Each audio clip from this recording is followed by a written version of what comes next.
এখনও আহতদের সুচিকিৎসা নিশ্চিত করতে না পারা অন্তর্বর্তী সরকারের প্রথম ব্যর্থতা। ২৪ ঘন্টার মধ্যে সুচিকিৎসা নিশ্চিতের দাবি জানান বৈষম্য বিরোধী ছাত্র আন্দোলনের সমন্বয়ক হাসনাত আব্দুল্লাহ। জাতীয় বার্ন ইনস্টিটিউট পরিদর্শন করে এসব কথা বলেন তিনি। এ সময় গণমাধ্যমকে উদ্দেশ্য করে তিনি বলেন, এখন সময় এসেছে উপদেষ্টাদেরও জবাবদিহিতার আওতায় নিয়ে আসা। সাংবাদিকদের প্রশ্নের জবাবে তিনি আরও বলেন, ছাত্রদের নিয়ে নতুন কোনো দল গঠনের ব্যাপারে তারা কোনো আলোচনা করেননি।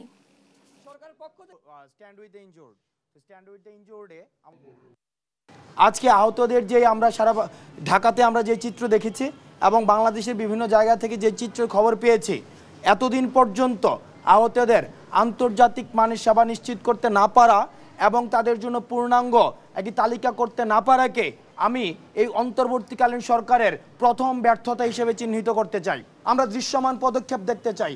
আমরা দেখতে চাই আগামী ২৪ ঘন্টার মধ্যে স্বাস্থ্য মন্ত্রণালয় কী ধরনের পদক্ষেপ নেয় এবং গণমাধ্যম কর্মী যারা রয়েছেন, আপনারা স্বাস্থ্য মন্ত্রণালয়ের দায়িত্ব যারা রয়েছেন, তাদেরকে ২৪ ঘন্টার মধ্যে তাদের দৃশ্যমান পদক্ষেপ সম্পর্কে আপনারা তাদেরকে প্রশ্ন করুন এবং জনগণের প্রশ্ন তাদের কাছে তাদেরকে করে তাদেরকে জবাবদিহিতার আওতায় নিয়ে আসুন।